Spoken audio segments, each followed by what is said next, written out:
One of my 29 best friends, Carla, 31, is getting married soon.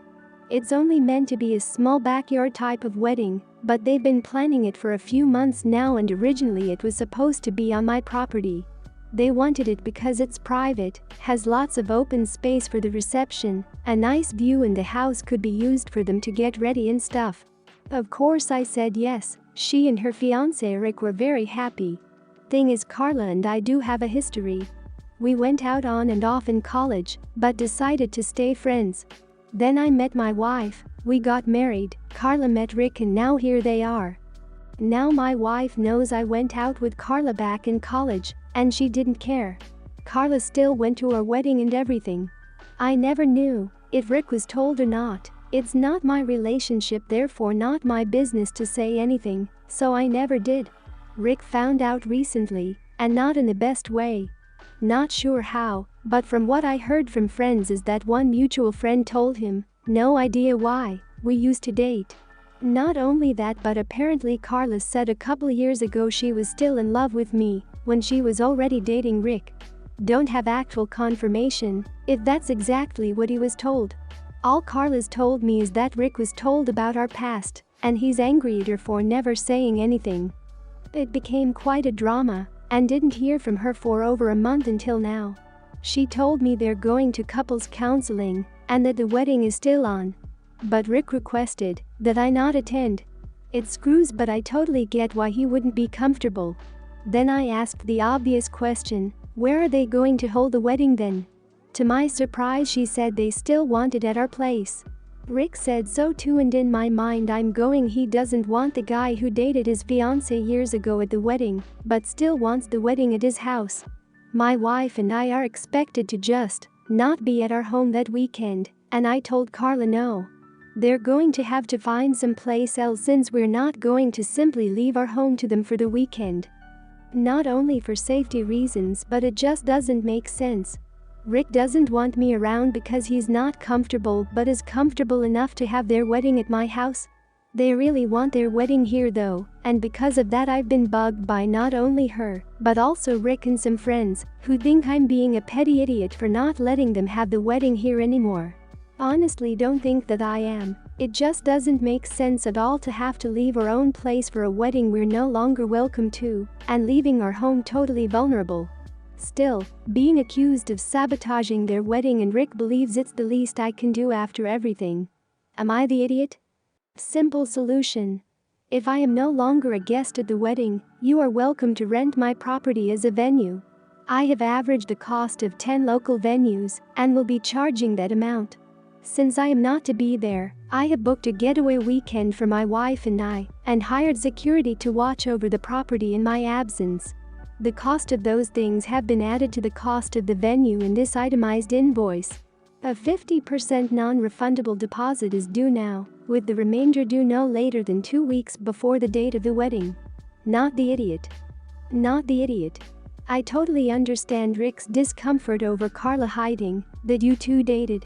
And it's made worse by the fact that he may know she said she was still in love with you when they started to date.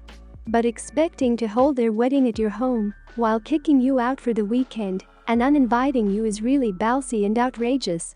If he is that uncertain whether his fiancée has lingering feelings for someone who's now married, then they shouldn't be getting married, at least not now. Rick is displacing some of his anger towards Carla onto you because he loves her and wants to forgive her for keeping the relationship a secret. You have done nothing wrong. Not the idiot. As a homeowner, you will be liable for everything, including possible fire or broken stuff at the wedding, electrical bill, etc. Your house insurance will not cover any possible damage from wedding and will treat you as a venue. It is plain financially liability for you. On top of that, these people have serious boundary issues, are entitled and dramatic. The fact that you are even thinking of possibility to allow them on your property and experience guilt means you also have boundary issues and need to rethink some things in life. Perhaps reading a good book on boundaries will help you out. I am a college student, and in high school I dated John. I tried to break up with him over Christmas break this year, but he said he wouldn't let me. That we had a future together, and that I'd recognize my mistake in a few weeks. I told him that I'd realized I like women and was sure. He just wouldn't accept it and said that we would talk again in a few weeks. Afterwards, I had gotten texts every few days from John telling me he loved me forever. I texted back the first few times saying we were broken up, but he just didn't want to hear it. Then one day I was studying in my college dorm, and I heard a knock on my door. It was my RA and she said that my boyfriend was in the lobby. It didn't even occur to me that it was John. My college is several states away, and he has no car. I said that she must have the wrong person. She said actually he said your full name, and he's being kinda belligerent with the guard, saying he traveled from my home state to see you. I was like holy crap, no. You can't let him in. I broke up with him and he won't leave me alone. I had no idea he was even coming here, let alone showing up unannounced. I need to study for an exam tonight. I was honestly panicking and she could tell. She said she would handle everything, I should just stay in the dorm and study, I'd be safe there, and she'd make sure of it. I thanked her profusely. I tried to put it out of my mind and study. My phone had already been on Don't Disturb, and I kept it that way and I just studied all night. I was wondering what the hell had happened, but I also knew how important the exam was going to be, and that I needed to focus. I didn't check my phone until I'd finished my exam the next afternoon. I knew whatever I saw might upset me. And when I finally took it off Don't Disturb, I had a lot of messages from John. He first said that he'd come to visit me and show he wanted to work our relationship troubles out. Then he was saying the guard wouldn't let him in, and could I answer my phone? Then angry text saying did you call freaking security on me? And then a bunch of texts saying he was here with no car and no money and nowhere to stay, and he was staying up all night in a gas station because he had nowhere to go, and he thought the employees would kick him out soon. Then a really angry text saying his mom had to give him the money to get a sooner flight home, and now she might not be able to make rent. He was furious. We spent 4 years together, and I'd leave him out to dry when he came to try and work things out. I feel conflicted. I didn't want to be with him, but maybe I could have helped him at least find a place to sleep till his return flight, like ask my guy friends if he could sleep in the guy's dorm. I have 2 friends whose roommates dropped out leaving spare beds. Am I the idiot for not talking to my boyfriend when he showed up uninvited after I tried to dump him? Not the idiot. You can't show up uninvited anywhere and expect a warm welcome. He chose to show up uninvited, he'll live with the consequences. His behavior doesn't sound safe to me. Maybe have a follow-up conversation with your RA that he was still being belligerent towards you, so campus security and other RAs can be on the lookout. I used to be an RA and did this more than once. Also, perhaps consider locking down certain social media accounts or enabling 2-factor authentication in case he tries to break into them. Best of luck to you. Not the idiot, this flag is so red that it's on fire. He's being out of line completely, and you should completely cut contact with him. Let your friends and family know that you feel threatened by his behavior, and remove him from all of your socials. This is clearly very difficult for him, but the way he's behaving right now could escalate very quickly to a dangerous situation. You broke up with him for a valid reason, you dated through school as teenagers, and you both need to move on, which he clearly can do if you're giving him any contact. Not the idiot. He showed up effectively unannounced from another state with no money, place to stay, or car. This was a trap. He was likely trying to force your hand into staying with you via emotional appeal. The only person that did something wrong was him. He didn't care about your feelings on the matter, only that he was going to go to your school, you guys would work things out, and you'll be back together with him. Honestly, this was the best class scenario at this point. My husband and I went to school together, and his sister, Mary, was a few years above us. Mary was a horrible bully who practically ran the school and made life hell for a lot of girls. It was serious enough that my husband later told me that their parents had to pay teachers and victims' parents a lot of money to keep quiet. Mary has done quite well for herself in school. She owns a quite big insurance firm which makes her a lot of money. She isn't a particularly nice person now, but I've always tolerated her for my husband's sake. Mary came by yesterday to speak to my husband about something. She is very stylish and is always dressed in that immaculate chic style. She wore heels, but as always took them off at our door because we have a shoes off rule.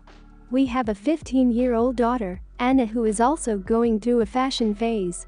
When Mary was starting to head off, we saw her in the hallway trying on Mary's designer heels. Mary demanded she remove them, and Anna immediately did and said sorry. I told Anna she shouldn't try on people's things without asking, but Mary said a lot more.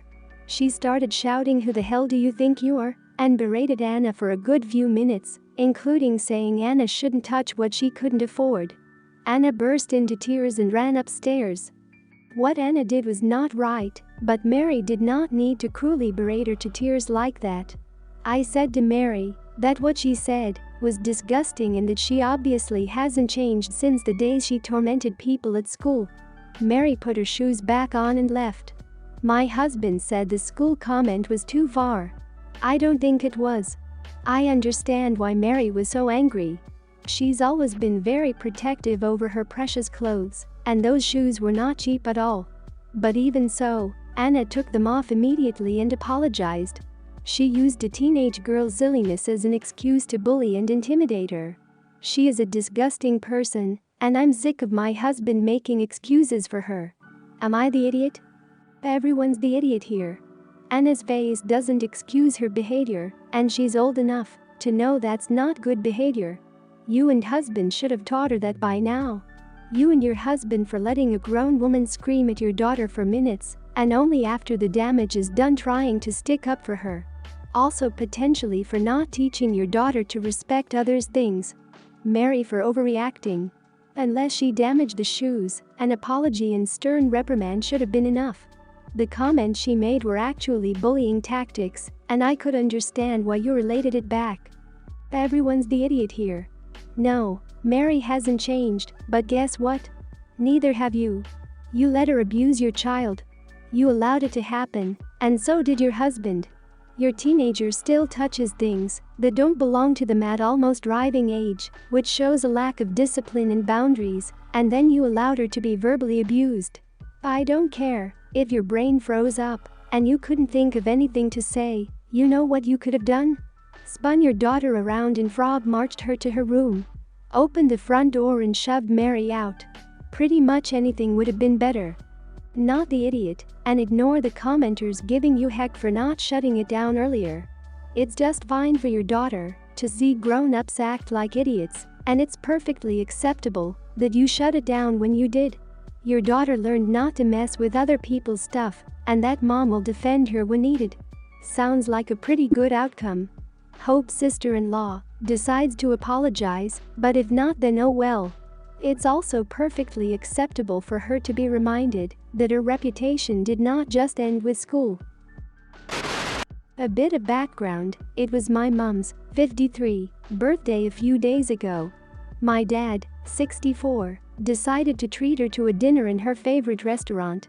It's worth mentioning that my dad does not speak English, and my mom is not a native speaker either, but she is pretty fluent in it. My mom also looks significantly younger than she is due to working out, diet, and different beauty therapies, while my dad looks his age. So, one of the waitresses pulled my mom aside and asked if she had been groomed by my dad. My mother thought that being groomed means being taken care of and treated, so she replied positively. After she couldn't understand why the waitress urged her to leave and hide and thought it's a surprise. Long story short, police got called and nearly arrested my dad until mom cleared the air, showed her passport, and said they were married for over 25 years. No hard feelings, they left a decent tip for the restaurant for doing something and laughed at the situation, more like miscommunication. Now, on Friday, I was telling this story to my work friend, and we both agreed that it was funny. One of our work colleagues, Nancy, intervened and said if she was the police officer she would still take my dad into custody as due to their age difference it's clear to her that my mother was groomed by him.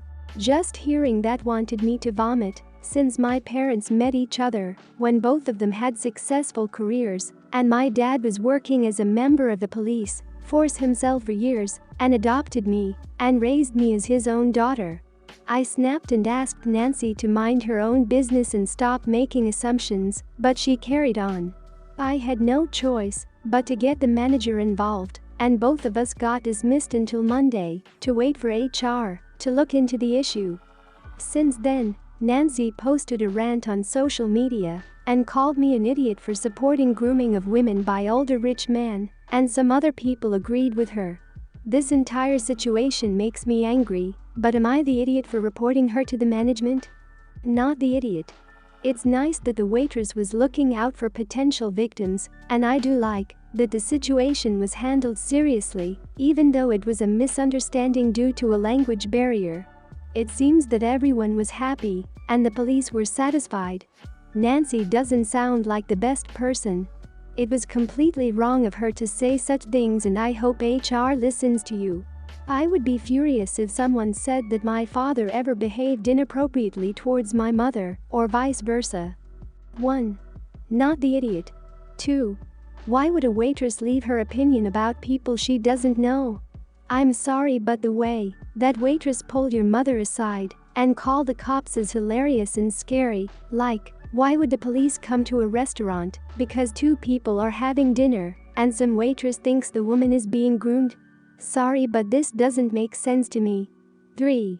That girl Nancy is crazy and probably thinks she will earn social scores for fighting over something that doesn't exist. Your parents' relationship is none of her business. She's a complete idiot. I hope HR just laughs at her stupidity. The waitress called the police for a 53-year-old woman? What in the actual hell? Even if your mother looks 10 years younger, older men are married to younger women all the time. What a strange thing for the waitress to ask your mother when they were out to dinner. Anyways, not the idiot. Tell your coworker to mind her freaking business. Again. This leads me to my next tip. Don't share so much personal information with coworkers. It took me a long time to learn this, but it always ended up hurting me in the long run. They are coworkers, not friends.